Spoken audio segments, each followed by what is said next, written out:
Hey, world of YouTube, Archie here. Kind of excited today to do this video. This video is got to do with my weird dream revealed video here on YouTube. If you want to check that out. But to see a mental institution in Air, Massachusetts that I brought you to in that video. This is part 2 of this. And I have evidence and proof now, literally, that my weird dream revealed video is true. I am literally freaked out about this. I cannot believe this had happened in my life, but I gotta make a correction on the weird dream revealed video that it was not a man that drowned in my backyard pond. It was a boy.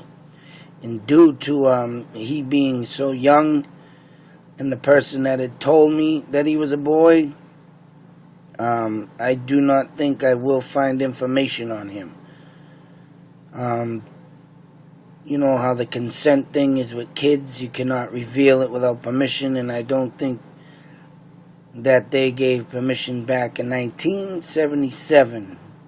It could be in the paper because of the fact that the police log, it might have been boy drowned, you know, something like that. But the police log, when I looked in the Air library, is on an old projector reel where you spin the knob and the paper, you know, goes right to left, and it's a projector screen. And due to that, the police log I could not read because it was so tiny, and there was at least 25 police logs back in 1977. Back then they didn't joke around. They wrote everything out that happened with the police, so I did not have time to search for that. I was looking for a front page, more or less, you know, article, but I could not find that, and I spent 2 hours and I didn't have time no more, so. But I'm satisfied with the actual finding of this due to a secretary at the Air Police Department that is for the chief of police. And it's good to know that someone's still around that, you know, remembers this story besides my family. And like I said, I'm literally freaked out. I freaked out my family about this. I never told them up until last year about this, and even the secretary was kind of like, "Whoa, that's pretty, you know, strange and weird." And so, a little bit of history on this. Give you the. I'm going to show you the kitchen. This is an actual, I forgot I had this. Literally forgot I had this. This is an actual realty paper, you know, thing on the apartment when it came up for sale in 2006. And I wanted to try and buy this, but my credit is crap. But, yep, here is the kitchen. This is where the dream took place. And very tiny kitchen. It was long, it was big, but wideness, it was just, you know, you can see the table right here. And I was sitting right here. And I went to this window due to the fact I heard, "Help, help, help." You know, this is how the dream starts off. I was sitting there eating, got up, went to the window, but when I got to the window, it was pitch black. You know, just TV shut off black. You can't see nothing on the screen. And I'm looking out there. I wanted to say, you know, "Who are you?" What?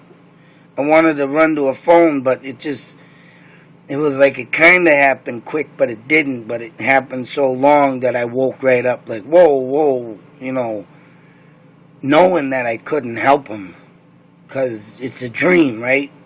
So when I woke up, I mean, I'm like, oh man, that I felt helpless. I felt, sorry, of course, that I couldn't help this person.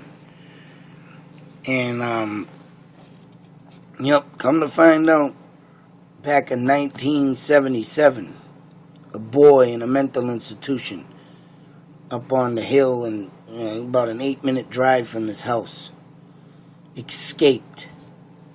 And he ran, for unknown reasons, down to my backyard.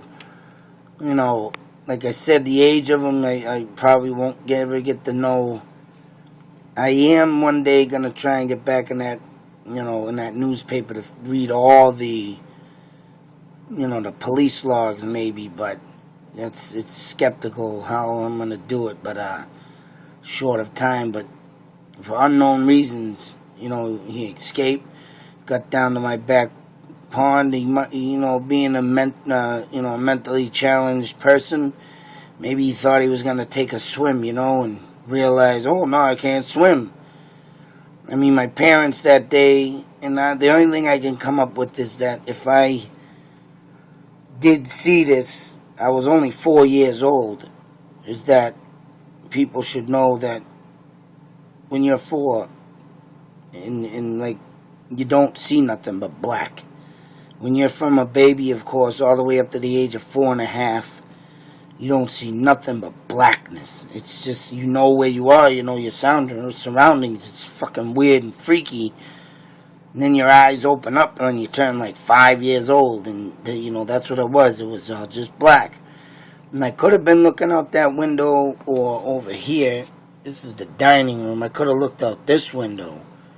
This all goes to the backyard. Or I could have been up in my room. This is my room from when I lived at this 52 East Main Street from the day I was born. And it was right here that the window goes out to the backyard.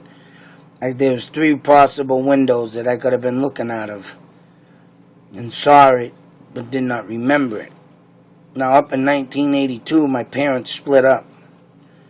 2 families moved in when my father moved out. And my mother tried staying in this place. She did not want to leave it. Of course, I didn't want to leave it. But it came to the point where it just got real rough. No one liked this one. This one didn't like that one. There's a lot of people and 3 of us, but nobody liked each other. And it got to the point, where it was like, one or the other didn't like each other. And we had to move. But could it be that this boy... It was, it was almost time when I was about to leave. This boy reached out to me, screaming out help. Because in 1982, that's when I had the dream. He knew what was going down, probably. He knew what was going down, because in that backyard, I used to play, skip rocks, ice skate, catch frogs, I never swam in it because I knew it was dirty. It was a pond, of course, but I did. And they had snapping turtles in there. I used to poke at them suckers. But could it be that this kid followed me? I used to cross the ice when I went to school. I used to walk to school, cross the ice when it was winter time to go to school, when I was late missing the bus.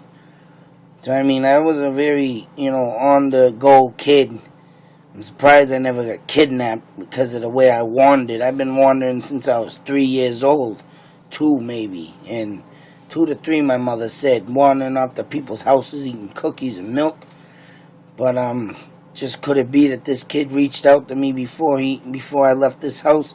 I think so. I think he did.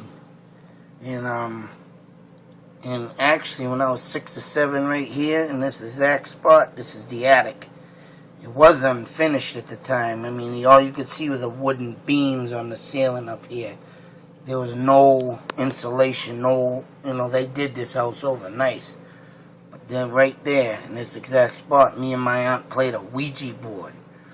So I wonder if that connected me to the kid, and he got latched on because, of course, he was mentally challenged. And me, I had a lot of friends back then, but I spent a lot of time alone, too, up in this bedroom, listening to music and doing things myself because of the situation of my family. I got left behind a lot. I could say I was a little depressed because My brothers would go out with my aunts and uncles, and they'd take them out, and it's just crazy. And here's the yard over here, and over here is a bigger yard, but I used to go up and down that yard all the time. But I'm going to bring you, in the next video, we'll be going to the actual pond, and I'll give you an idea of where the boy might have been. But this one, in this dream, is now figured out. And I spent many, many years, haunting me of what the hell was going on. And I finally find out that a boy drowned in that pond. And to this day, I'm just like mesmerized and freaked out at the same time. That like, wow, what the hell did I witness? And I can't believe that he contacted me like that. So until the next video, YouTube, running short of time here, I will be bringing you to that pond soon. And I hope you enjoy this, and believe it or not, weird dream revealed. Thank you. Out. Big salute.